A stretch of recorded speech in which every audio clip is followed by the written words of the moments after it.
Alright, we're here at Planet Hollywood playing the 50K in a day tournament. Chipped up a little bit, so a little bit more than the starting stack. We've got, funny count it out again. I think about 65 big blinds or so. Couple hands I want to talk about. One was a 9-8 of hearts that I had called a early position raise, and we went like 5 players to the flop. There's a small raise, and the flop comes out 10-9-7 with 1 heart, which is pretty strong for me. It gets checked all the way around, and I check as well. Turn is the 6, which puts 4 to a straight and gives me the straight.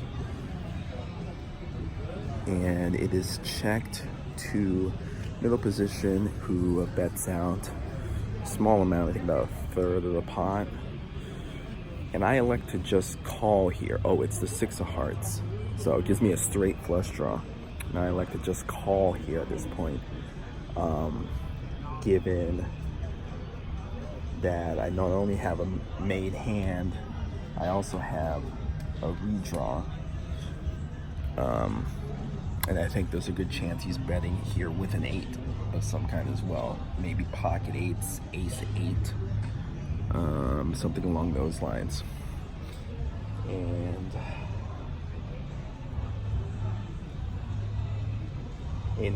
in hindsight, I probably should have raised at this point. Just if he is betting that, if I just call and I hit a flush on the river, I'm probably not going to get paid very much of anything by this guy. And if it's a blank river, then we're probably chopping. But I like to just call. The other players fold, so it's heads up to us, heads up, and then the river is an 8, putting a straight out there on the board. Then the player thinks for a little bit, and he bets 4,000. So he's betting, a decent chunk of the pot, like 1/3 of the pot. I've still got a good amount behind, probably around 20,000 behind, and I feel pretty confident he does not have a jack in his hand, that he does not have a hand like,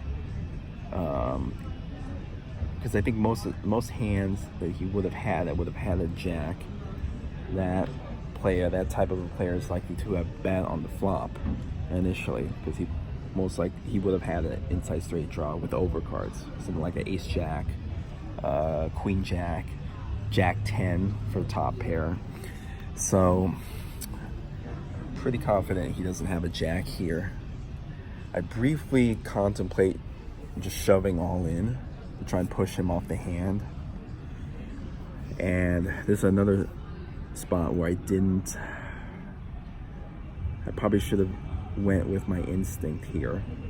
Once I eliminate a jack from his hand holdings, I probably should have just pushed and tried to take down this pot.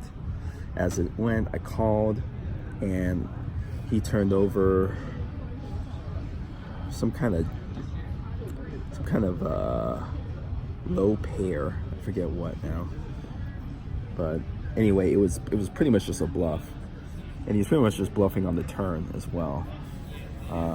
So indicating to me, if I had bet on the turn, I would have taken it down. So I think this is a situation where I really should have just pushed when I had the hand, when there was a good chance I was ahead, or at least splitting, and look to win a small or medium-sized pot instead of trying to get crafty here and make more. Yeah.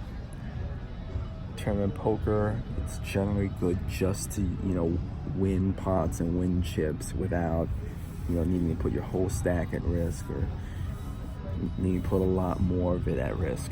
You want to sort of chip up bit by bit as much as possible. So I think that was a mistake. The other hand isn't as exciting. I have King Queen in the big blind. It gets raised by a late position middle-aged woman who seems to be a fairly solid, if somewhat conservative player.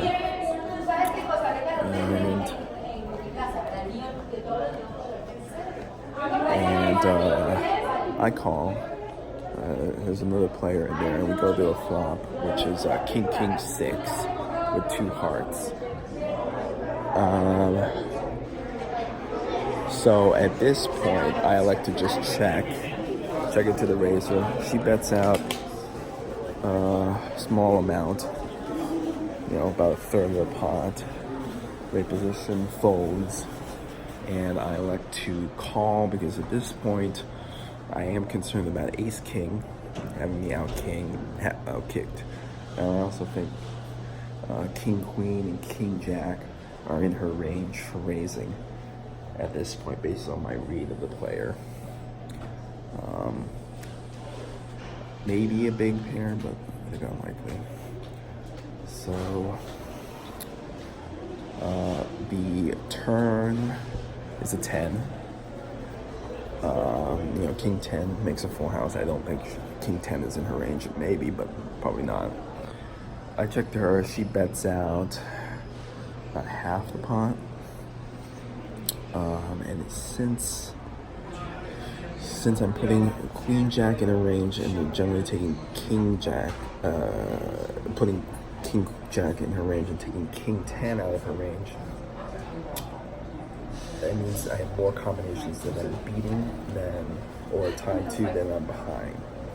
And based on my read right then and there, I think I'm in a good spot to just call again, keep the pot small, see the river, which comes at 10. So now at this point, unless she has pocket 10s, I've got the best hand, and there's no reason to believe she has pocket 10s. I bet out 4,500, which is like a little less than a third of the pot. The 10's also a heart, so it brings in the possible flush.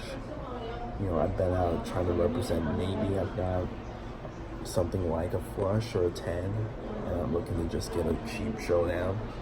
Kind of looking to induce either a call from a non-king hand or a shove from a non-king hand. She elects to go all in. I quickly call, and she shows King Jack. So we split the pot. Well, I was ahead the whole way until the river. Got kind of unlucky there. Anyway, it's all right. We're in it. We're in it to win it. Let's do it. Okay, we are struggling here on the second buy-in.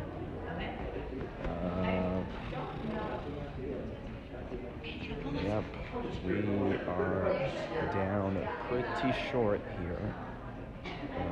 So this is going to be all in or full time. And we need to catch some cards. Alright, no luck here. We are out of the 50K in a day tournament here at the Planet Hollywood. Went out with pocket 4s. I was short stack about 5 big blinds. Big stack, looks a small raise under the gun, and there's one caller. I go on in at this point, figuring, I probably have the best hand. He calls, other limper folds, and I am ahead. He has Queen 10 and proceeds to flop a straight. So I'm drawing dead to a 4 and then a card that pairs the board, which is like, less than the 1% chance of that. It's a 5% chance of hitting the 4, and then I'm gonna have to do the calculations on that, but it's yeah, I'm drawing pretty slim on the flop. So we're out after 2 entries into this tournament. I really just did not pick up hands. Once the blinds started escalating up, I picked up almost no hands. There's an ace-8 hand I pushed when I was short, ran into ace-10, but thankfully we got a chop because there's a higher kicker on the board. Then another hand, we had pocket 7s, move all in, get caught by 5-4 offsuit, and the big blinds, you know, a healthy stack, and we double up there. But then we just keep getting blinded down because we don't pick up anything playable. And that's the way it is in a lot of these tournaments. You have to pick up some hands sometimes at the critical points. If you don't, you're just going to get blinded off. Or you lose an important flip. So, time to head back to the MGM Grand. This is the MGM rideshare pickup location. Just gridlock.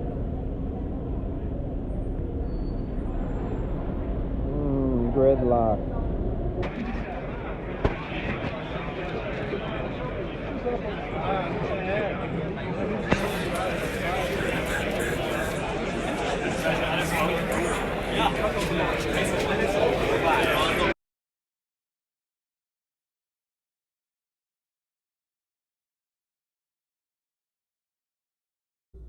Good morning, it's Sunday. I'm checking out of the Town Place Suites, just behind City Center of the Las Vegas Strip. Got a pretty good night's rest, and I pre-registered last night for the 8-handed no limit hold'em, 8 max, meaning 8 players to a table maximum event, which is supposed to be a 2-day event. So it fits well with my schedule. I'm feeling pretty good about my no limit hold'em game right now. And we're gonna take a shot at it. We're gonna play our best. Just showing you some of the hotel room around here. It's pretty nice, actually. Got it free with Marriott Bonvoy points. All right, time to head out.